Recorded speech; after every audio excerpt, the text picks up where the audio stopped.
Keir, you're one of the few who has spent years on the ground in Moscow.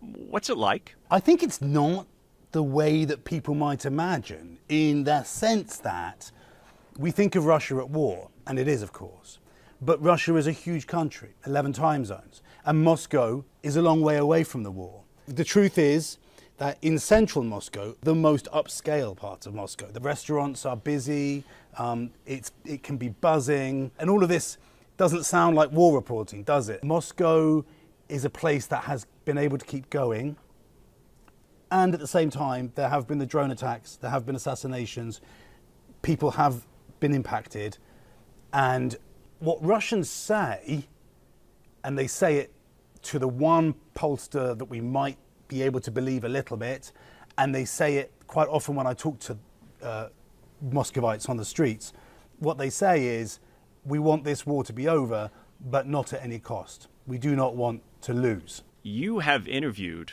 President Putin. Can you put this moment in historical context for us? We are watching history being made, and these are pivotal moments.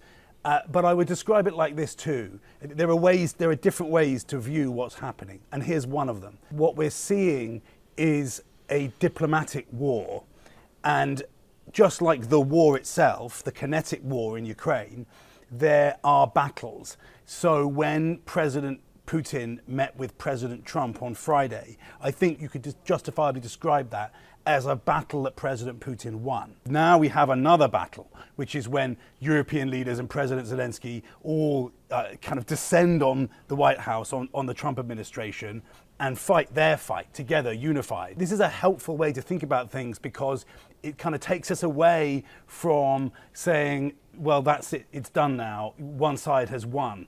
You can win battles and not win the war, and that's true on both sides.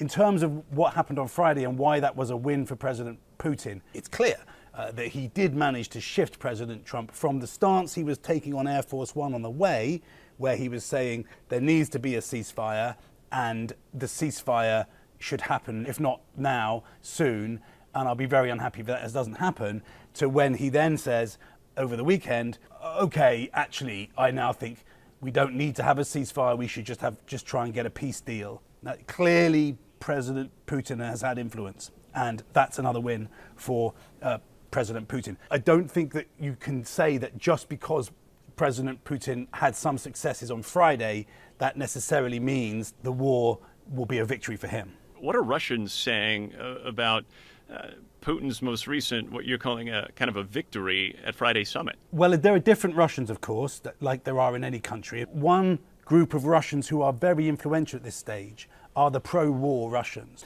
Now, they are particularly of the view that Russia has lost a lot of blood and treasure in this, and that therefore they cannot stop now, that they must keep going. President Putin, even President Putin, someone who is so dominant in his own country, will be trying to get to an end point that he thinks that people will accept, and particularly those people. Wars change countries in history, and that's true for Russia with this war too. If you just think about it, all of these, mostly men, who have been fighting, if the war is over, return home. Do they return home feeling victorious? Or do they return home feeling betrayed? Feeling as if it was for nothing?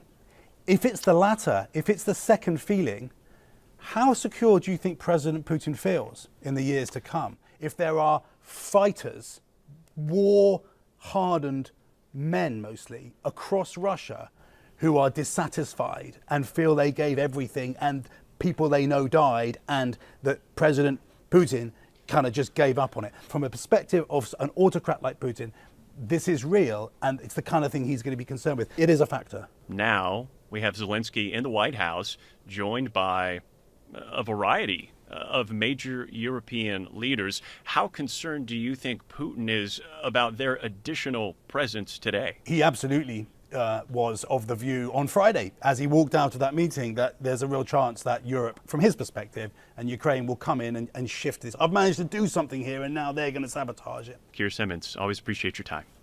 We thank you for watching, and remember, stay updated on breaking news and top stories on the NBC News app or watch live on our YouTube channel.